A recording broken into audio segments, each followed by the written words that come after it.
میرا نام فاطمہ وحید ہے اور میں ایک فزیوتھراپسٹ ہوں. کیا نام بتایا آپ نے؟ فاطمہ وحید.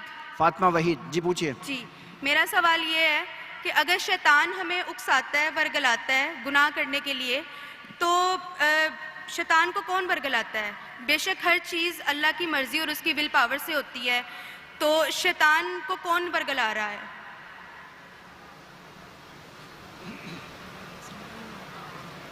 بہن کا سوال ہے کہ ہم کچھ غلط کام کرتے ہیں تو شیطان ہمیں بھڑکاتا ہے، لیکن شیطان کو کون بھڑکاتا ہے؟ آپ قرآن مجید میں پڑھیں گے تو کئی جگہ ذکر ہے ابلیس کے بارے میں، اور تقریباً 7 جگہ قرآن میں لکھا ہے کہ اللہ نے ابلیس سے فرمایا کہ آپ سجدہ کرو. اللہ نے فرمایا انجل سے، اللہ نے ملائکہ سے فرمایا کہ آپ سجدہ کرو، سب نے سجدہ کیا الا ابلیس. اور پھر ہم جانتے قرآن مجید میں اس کا ذکر ہے کہ اللہ سبحانہ و تعالی ناراض ہوتے اور اسے کہتے کہ سزا دیں گے.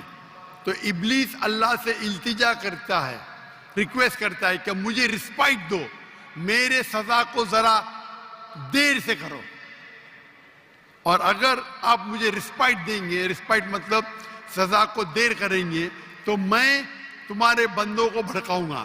تو اللہ تعالیٰ جواب دیتے سورہ بقرہ میں کہ آپ میرے بندوں کو بھڑکا ہی نہیں سکیں گے، جو میرے بندے نہیں ان کو بھڑکا سکیں گے لیکن میرے بندوں کو بھڑکا نہیں سکیں گے. تو ابلیس اللہ کو چیلنج کرتا ہے، اور ہم جانتے ہیں کہ اللہ سبحانہ و تعالی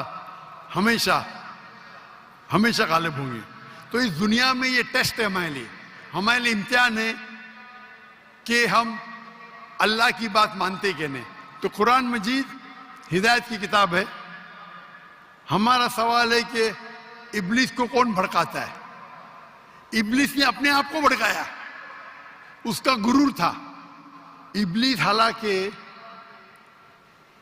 اللہ کی بہت عبادت کرتا تھا، لیکن اس کو غرور تھا کہ انسان کو مٹی سے بنایا، میں نور سے ہوں، آنکھ سے، اور میں اور عظیم ہوں.